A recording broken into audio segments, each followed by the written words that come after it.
ಸಾಮಾನ್ಯ ಜ್ಞಾನ. ಕರ್ನಾಟಕ ಗ್ರಾಮೀಣ ಬ್ಯಾಂಕ್ನ ಅಡಿಯಲ್ಲಿ ಯಾವ 2 ಬ್ಯಾಂಕುಗಳು ವಿಲೀನವಾಗಿದೆ?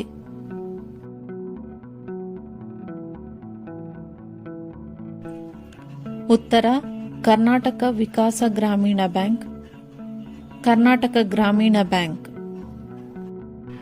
ಕರ್ನಾಟಕ ಗ್ರಾಮೀಣ ಬ್ಯಾಂಕ್ ಯಾರ ಒಡೆತನದಲ್ಲಿ ಕಾರ್ಯನಿರ್ವಹಿಸುತ್ತದೆ?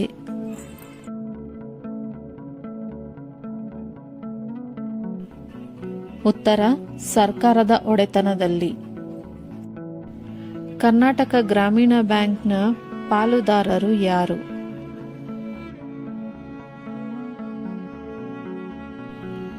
ಉತ್ತರ: ಕೇಂದ್ರ ಸರ್ಕಾರ (50%), ರಾಜ್ಯ ಸರ್ಕಾರ (15%), ಪ್ರಾಯೋಜಿತ ಬ್ಯಾಂಕ್ ಕೆನರಾ ಬ್ಯಾಂಕ್ (35%). ನೂತನವಾಗಿ ಉದಯಗೊಂಡಿರುವ ಕರ್ನಾಟಕ ಗ್ರಾಮೀಣ ಬ್ಯಾಂಕ್ ದೇಶದ ಎಷ್ಟನೇ ಅತಿದೊಡ್ಡ ಗ್ರಾಮೀಣ ಬ್ಯಾಂಕ್ ಆಗಿದೆ?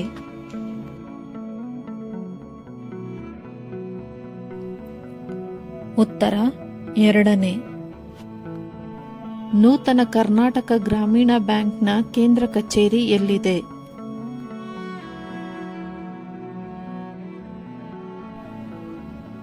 ಉತ್ತರ: ಬಳ್ಳಾರಿ. ನೂತನ ಕರ್ನಾಟಕ ಬ್ಯಾಂಕ್ ಪ್ರಾರಂಭವಾಗಿದ್ದು ಯಾವಾಗ?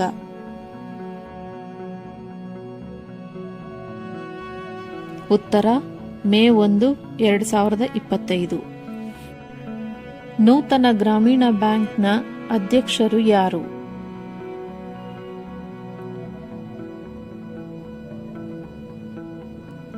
ಉತ್ತರ: ಶ್ರೀಕಾಂತ್ ಎಂ ಬಂಡೀವಾಡ.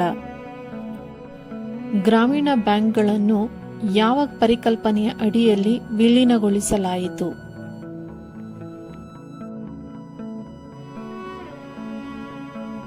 ಉತ್ತರ: ಒಂದು ರಾಜ್ಯ ಒಂದು ಗ್ರಾಮೀಣ ಬ್ಯಾಂಕ್.